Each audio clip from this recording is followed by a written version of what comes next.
the choir, ushers, members, and our musicians for going with us last Sunday to Bright Lily Baptist Church over there in the Woodlawn area. Pastor Kevin Lang, and I told him it was just so unfair to put me up behind Dr. Arrington because he just showed out over there. I told my preacher friends if he had just hollered one time, he would have just cleared the house out, and all I would have had to do is say, and now let us stand for the benediction. But it was an awesome experience. It was a man there that imitated Dr. King's last speech on April the 3rd, 1968. And if you close your eyes, you think for a minute that Dr. King was in the room. He did. He imitated him just that good that it almost scared me to think Dr. King was in the house. But he did an awesome job. The whole program was an awesome program. I thank Pastor Lang for inviting us to come and share in that great worship experience. Amen. Again, we thank the choir and the ushers, everybody, for the past 2 Sundays for following us. You just don't know how much that means to us for you to be there with us. So we appreciate that to the highest. There's a word in the book of Galatians. And we thank all of those who came out on Friday night, our family night, and we saw Hidden Figures, and it was just amazing the importance of black women in the NASA program and the big part that they played in getting those rockets into space. We are somebody.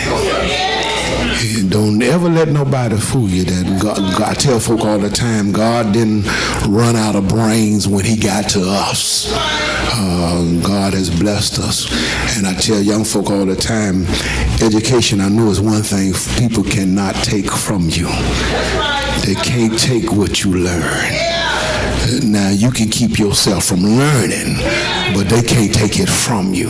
There's too many things available, so there's no excuse not to learn.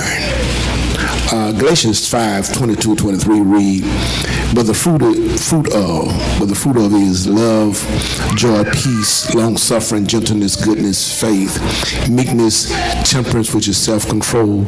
Against such there is no law. I want to talk about, do you have Christian character?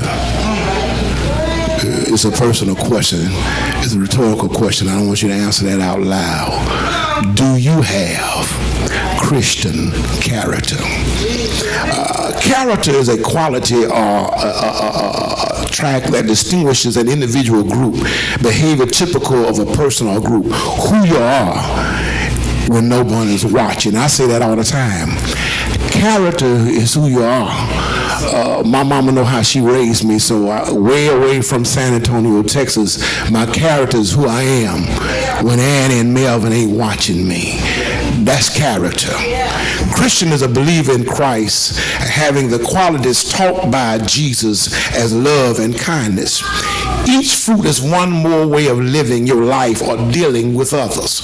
And each one develops within you as you walk with God and let him teach you to be more like him. Now let's look at the fruit of a Christian character. First one is joy. I believe it means being happy inside yourself no matter what happened. You sometimes have to deal with sad things, but I think the text is talking about a kind of joy that never really goes away.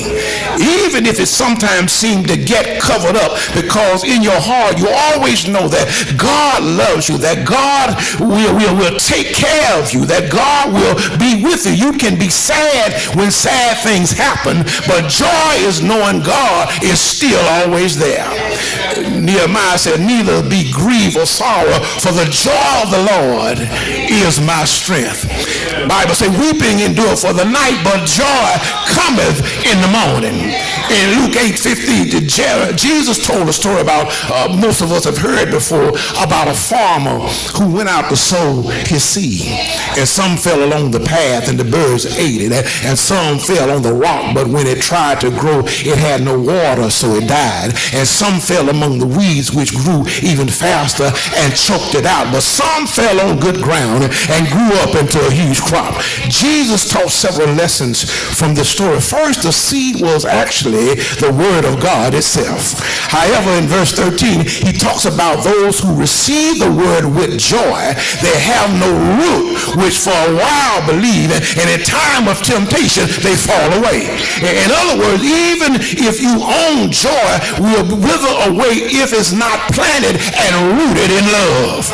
And at the same time, doing things for others in love can often bring joy to them too. Peace. Now what does that mean? How can you have peace when half of the people in the world seem to be fighting the other half? Peace is really a lot like joy, except joy is more of a feeling that sometimes real obvious to others, while peace is what you feel deep inside, where it might not be so visible. You can see a person's joy on their face and in the way they do things, but you can't see someone else's peace until you know them long enough to sense what they feel. And let me say it again. You can't see somebody's peace till you know them long enough to sense what they feel.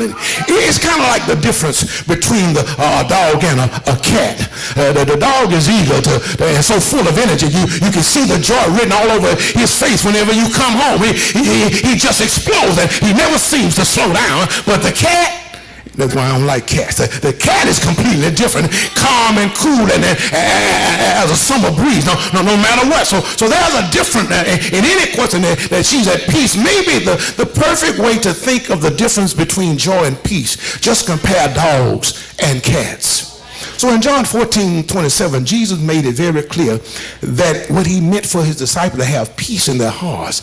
And even when things were rough in other parts of their life, he also offered the same kind of inner peace to everyone else who accepted salvation through him. Jesus said, "Peace I leave with you. My peace I give unto you. Not as the world giveth, give I unto you. Let not your heart be troubled, neither let it be afraid." Then there's long suffering. Long suffering means patience. It means not getting riled up if someone else does not do what we think they should do as fast as we think they should do it. Example, it's like when you're waiting in line to buy something at the store and the clerks are not moving fast enough and they don't open up another line. Long suffering also means not coming unglued when you're trying to help someone else learn something and they don't get it right away. Help me somebody. It's about staying in the game right until the end, not quitting. It's like a pitcher who doesn't give up when he gets 3 balls and no strikes on the batter. Patience with others is one thing. Patience with yourself, even when you know you can do what you've been asked to do, can be something else entirely. In the book of Job, God allowed the devil to test a man named Job by sending him a bunch of trouble. I guess the devil thought he could make Job turn away from God, for these were the things that many people might think that God hated him. But Job trusted God about everything, and God had given him a lot of patience.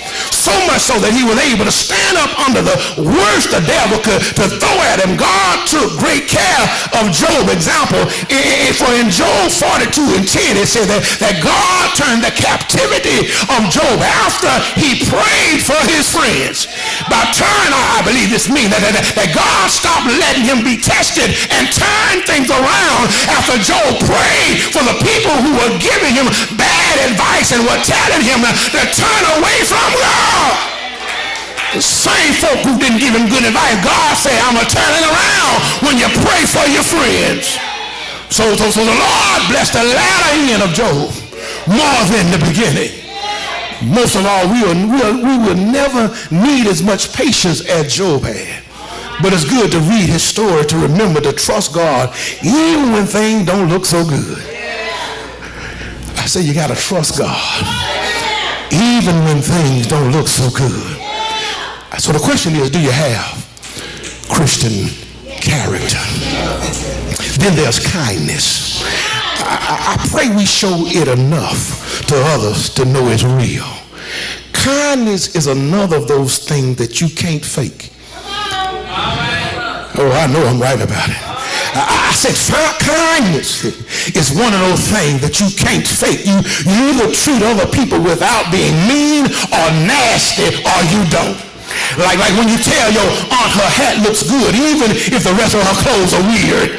A good example can be found in 2 Samuel 9th chapter, the story of King David. The Bible says Saul was the first king of the nation of Israel, and Jonathan was his son. And when David and Jonathan were young men, they spent a lot of time together because they were best friends. But during one of the wars between the Philistines and the Israelites, Jonathan was killed. And a few years later, David became king of Israel. And one day, according to 2 Samuel, he remembered his best friend and asked his own, say, is there yet any that are left in the house of Saul that I may show him kindness for Jonathan's sake? When he was told that Jonathan's son, Mephibosheth, was still alive, David sent servant to bring him to the family, to David's house. And David gave the land to him and told Mephibosheth, the servant, to help him farm the land. He also told his own servant to seat Mephibosheth at his own table at mealtime so that he ate his meals with David's family for the rest of his life. This is kindness at its best, way above the call of duty and honor. Then there's goodness. I believe goodness, as it is used here in the text, is the partner to the one that went before kindness. I think it's like saying joy and peace. The first is out in the open where others can see it. The second is inside where it's not visible. So kindness is what you show others based on the goodness you have inside. Somebody didn't get that. I say kindness is what you show others based on the goodness you have inside. We have biblical example over here in Mark 12. This passage tells about a woman who put all the money she had in the offering plate in the temple for helping other people. She put in 2 mites, which would be very tiny amount in today's, but maybe a penny or two, but it was all that she had. And he called unto him his disciples and said, in the valley I say unto you that this poor widow has cast in more than all they which cast into the treasury. For all that did he cast of their abundance, but she gave of her want, did cast in all that she had, even her living. She didn't know what's going to happen in the morning, but she trusted God and gave all she had. Are you willing to give all that you have to the Lord? This woman put her money in the best place to do good for others. I believe that doing good things simply because you want to is the best possible example of how goodness should work in the real world. Then there's faithfulness. Being faithful to other people, not giving up on them, not double-crossing them, not running away when they are in trouble. It's like how your mother takes extra care of you when you feel sick, even though it might not be a lot easier to close the door and leave you alone. I believe faithfulness to God always plays a big part in all this. You can't be faithful to others if you're unfaithful to him. Let me say it again. You can't be faithful to others if you're unfaithful to him, because that's where it all starts, with God. So often we talk about faithfulness as though it's only a measure of how faithful we are to our friends, to our family, or how faithful they are to us. But it starts with God. He's faithful to us no matter what. I say God is faithful to us no matter what. And we can learn to be faithful to him and to others by following his example. So in the book of Genesis chapter 6, we find a man named Noah, who was more faithful to God than anyone else on the earth at the time. All the others that turned their backs on God and were so wicked in order to keep the human race from totally being sinful, God had to destroy all the evil people and start all over again with Noah. So God told Noah to build a boat big enough to hold his whole family. plus 2 each of all these animals on earth. I believe you know the rest of the story, how the rain came and the family went into the ark and settled onto the mountain. The flood stopped and the land dried up out again. But the main point is, what really matters is how faithful to God Noah was. God told him what to do and Noah did it. I said, God told him what to do and Noah did. I said, God told him what to do and Noah did. God told him what to do and Noah did. Even though with his own eyes he could see no need to build such a huge boat. It had never rained, but God told him to do it and he did it. Every now and then God gonna tell you to do something. You ain't got to ask him why, and I understand. Just do what the Lord tell you to do. The writer said, lean not unto your own understanding. Trust in the Lord. So yet he believed God and stayed faithful to him. You can be sure that many of us, his neighbors, laughed at him and called him a fool. But Noah's faithfulness paid off in a big way. In the end, Noah and his family came out of the ark on dry land. Noah built an altar and worshiped God. I would say that Noah did all of us a huge favor by showing God that at least one human being plus his family could make it worthwhile for God to give us all a second chance simply by being faithful to him. So the question again, do you have Christian character? Then there's gentleness. Gentleness is more about how we treat other people. Have mercy, Lord. It is a part of faithfulness, kindness, goodness, and all the others. If we're kind to others, we'll be gentle too. If we're good to others, we'll be gentle as well. If we're patient with others, we'll be gentle to them every bit as much. Jesus himself was by far the best example of gentleness in the whole Bible. He even said to himself in Matthew 11, take my yoke upon you and learn of me, for I'm meek and lowly in heart. You shall find rest unto your soul. And yet Jesus never backed away from the truth. He always told it like it was, but he was never mean or too rough. For example, he told many people how to be saved, but always in a gentle way with a gentle voice. One of the few times Jesus spoke in a non-gentle way happened when he drove the money changers out of the temple. But they were doing evil things in God's own house, so he had a right to be angry. In fact, he had a duty to do what he did. Last one is self-control. It means that you don't always hit somebody in the shoulder when they bump you. You don't do it and be to some mean and spiteful thing like lies or swiping their books that come so natural when someone else bugs you if you don't have God in you. But if you have his spirit inside, you learn to stop and think about everything you're about to say or do. So you think before you start speaking, you think twice before you speak once. You want to make sure it's the right way to show other people who you really are, how you really feel inside with God in them too. You can't be self-control and out of control at the same time. You can't have self-control and be out of control at the same time. The story of Daniel gives us a great lesson in the value of self-control. In the first chapter of Daniel, he and his 3 friends were taken by King Nebuchadnezzar and the Babylon in order to serve the king. And they were expected to eat rich food and drink wine from the king's table. But Daniel and his friends had enough self-control to resist eating what they knew would not be good for them, especially since they were still young and hadn't finished growing up. So after 10 days had passed, Daniel and his friends felt better and looked healthier than all the other men who were eating rich food and drinking wine, but only because these 4 young men had self-control. So the question is, do you have self-control? Closing and getting out of here, these fruit that the Apostle Paul talks about are not natural to any of us without God's Spirit living in us.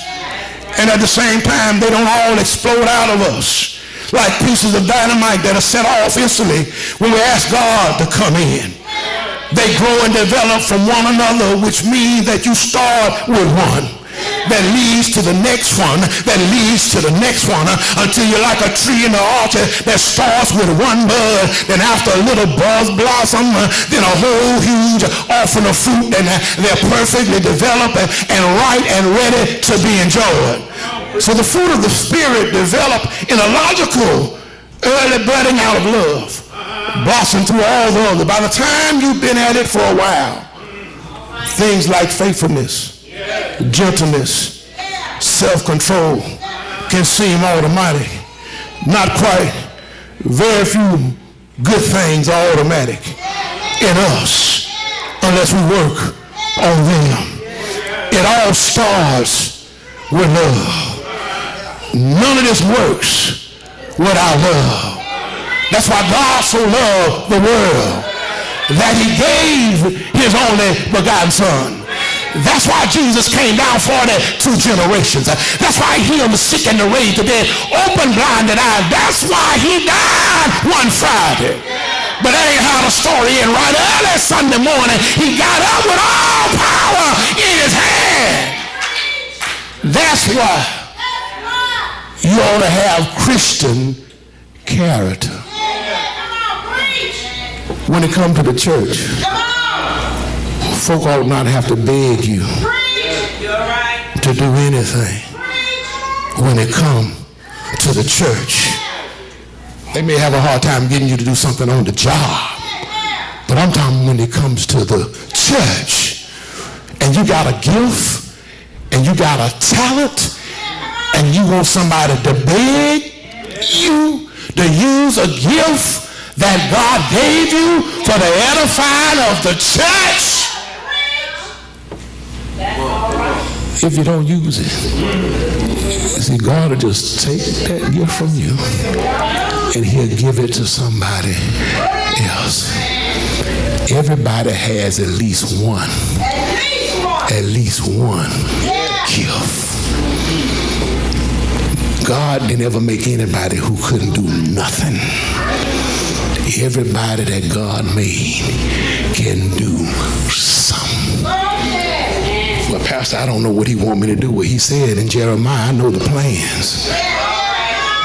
So if you don't know God saying, ask me. I know the plans that I have for you. So if you don't know what the plan is, God said, ask me. Ask me. I know the plans that I have for you. And a lot of times we've gone contrary to his will. And you wonder why things ain't working out.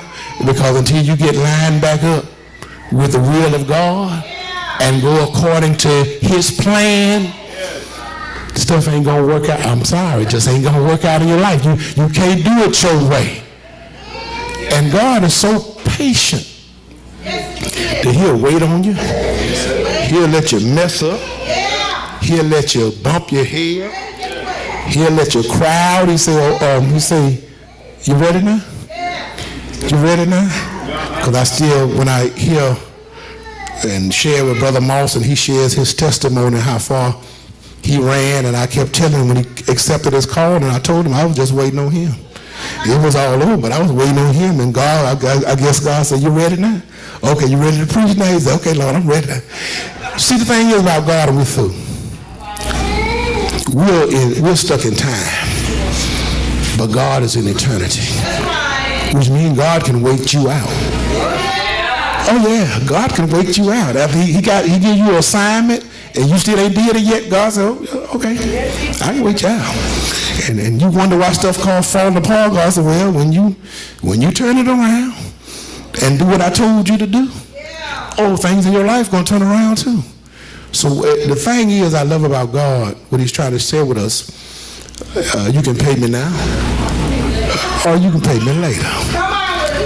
It'd be easy to go when God asks you to do something, go and do what God asks you to do, than for him to chase you all the way around the mountain. And when you get through it, you're still going to do what God has you to do. So tell folk, be careful, because God will knock you down if you have to.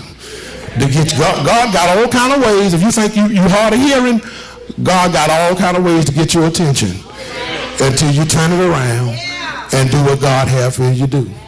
But my question is, do you have Christian character? I pray you look back over those fruit, because we learned in our Sunday school lesson today, anything we do is supposed to be done in the spirit of love, because God is love, and a part of him is in all of us. And where